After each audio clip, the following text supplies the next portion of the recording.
As we head into the new year, it is important that you know the 4 biggest changes that are coming to Social Security next year. I've got that more coming up.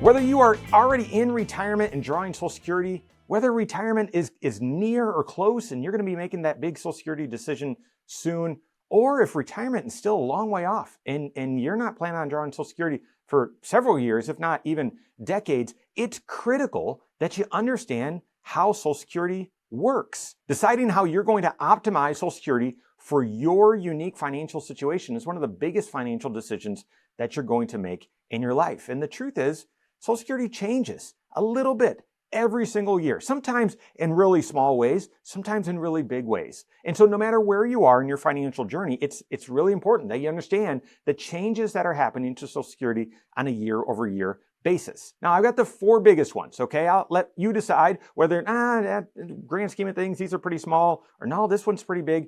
And hopefully, actually, most or all of these are review. But either way, okay, what are the big changes for Social Security coming in 2026 that you need to be aware of so that you can plan appropriately? First is the cost of living adjustment to Social Security from 2025 to 2026, 2.8%. That's right. The COLA, or cost of living adjustment, was announced this a couple months ago, but it takes effect in January, a 2.8% increase. Now, on the average Social Security, this amounts to about $50 a month in increase, so not an enormous increase. However, when you look at this 2.8% increase from a historical perspective, looking at what it was last year, it's a little bit higher than what it was last year. Yeah, we had those really high inflationary years post-COVID after we printed all the money, and yet when you compare this 2.8 to decades past or previous years, yeah, this isn't anything to get super excited about, but many people were expecting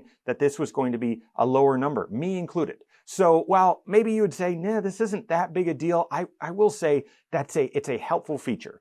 If Social Security and collecting Social Security isn't in your near future, it's still a long way off, no, that Social Security, one of the things that makes it such a crucial part of your retirement, no matter how much you have saved up, is it slays all 3 retirement income dragons, okay? The first is that, yeah, you're going to get that Social Security check, whether the stock market is doing really good or really bad. It defies or slays market volatility. That's one. 2, it slays longevity. That you're going to get this Social Security check for as long as you live, whether you have a very long retirement or not. Social Security is going to be there for you. And yeah, we're relying on the government to not mess it up. And yes, we've got some huge changes to make, but it's designed and promised to last your entire life. So it slays that second dragon. But then the third is that it does adjust for inflation. Many other income streams in retirement don't slay all 3 of those dragons. So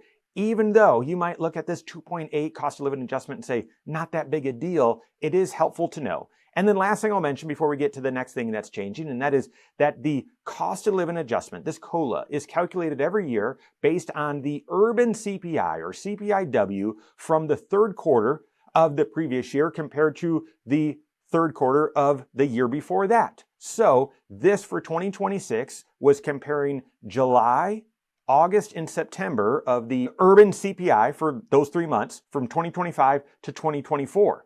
And that's what the rate is, the cost of living adjustment for 2026. So I bring that up to say, know that it's always going to be lagging, okay? It's always going to be a little bit laggy. Second change coming to Social Security this year is the amount of income that those of you that are working will have to pay Social Security tax on. They call that the Social Security wage base. Now, you'd expect that number is increasing as well, but some people were a little irked by this announcement, and I get it.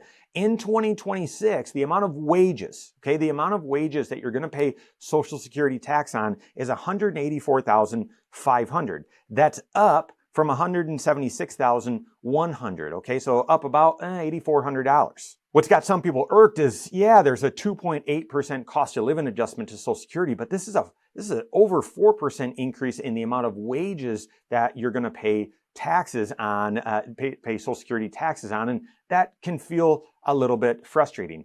Nominally though, if your wages are at these levels or above these levels, it's going to amount to about a $520 increase in taxes that you'll pay into Social Security, that you'd pay that, and then your employer would pay another $520 approximately into the Social Security system. So that's Social Security wage base. And then the third change coming to Social Security is how much you can earn while collecting your Social Security and not yet being full retirement age without your Social Security being penalized. You might say, wow, that's a mouthful, and it is. This is one of the more complicated things about Social Security, but more and more people find themselves collecting Social Security and still collecting a paycheck for at least some period of time. Recently did a video breaking down these rules, as well as the trend of more and more people, at least for some period of time, earning wages while also collecting Social Security. So it's vital that you understand these rules. But the point is, or sort of the big change or the message is, you can now make even more. You can earn a little bit more starting in 2026 while on Social Security and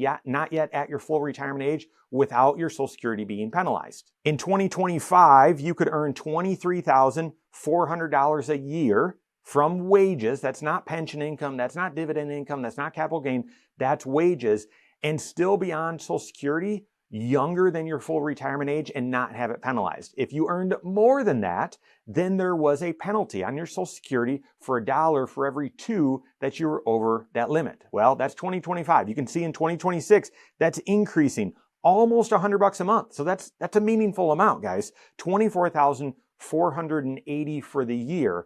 In the year that you turn on Social Security, the year you retire, that becomes a monthly number, okay? So $2,040 per month the year you start your Social Security, and know that the year that you turn your full retirement age, which for most people is age 67, those numbers increase almost threefold. So those are the 3 biggest changes coming to Social Security next year. And I would categorize each of those as, not, important to know, but not huge changes, because each year there's a small cost of living adjustment, increase in the Social Security wage base, and a slight increase, hopefully, in the amount that you can earn and still draw Social Security before your full retirement age and be penalty free. It's this 4th change that is not a direct change to Social Security. It's an indirect one that I think is the biggest. And that is the new senior deduction on your taxes.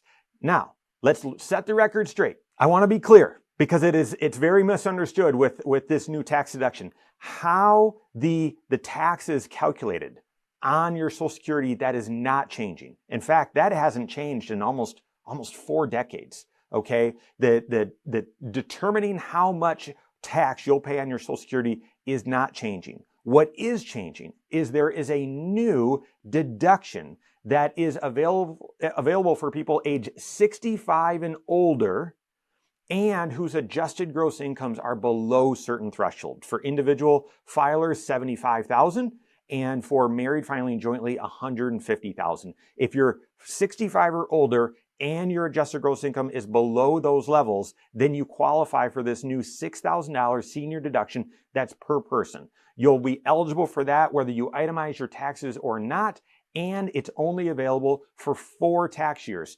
2025, and then 2026, 27, and 28. Know that this is a phase out if your income is above those levels, as opposed to a cliff, right? So a cliff would be if you're $1 over that level, you get no benefit. That entire $6,000 tax deduction goes away. Versus a phase out, that's a ramp, that's a slope, right? That if your income's a little bit over, you start losing some of the goodness. A little bit more, you start losing more, and then eventually, if your income's beyond a certain level, then you lose all of that tax benefit. Notice, even though I'm saying this is a change to Social Security, technically you do not even need to be on Social Security to qualify for this. But the opposite is true as well. You could be on Social Security and not qualify for it, right? What are the qualifications? Need to be age 65 or older, and modified adjusted gross income being below those thresholds. All right, there you have it. Those are the biggest changes coming to Social Security for 2026. How does it impact your planning? If you're on Social Security, how is your plan impacted by the cost of living adjustment, the wages that you can earn while still collecting Social Security being below your full retirement age, and how does the new senior deduction impact your tax planning? If you're not yet on Social Security, how did these rules impact when you should draw Social Security and when you should plan on it and optimize it for your situation? work with your certified financial planner on that. If you don't have a CFP on your team, you can contact one on my team. Find us online, Korhorn.com. That's Korhorn with K, wisemoneyshow.com. You can find us there as well, or give us a call, 574-247-5898. All right, there you have it. Go out and take your next wise step in your financial life.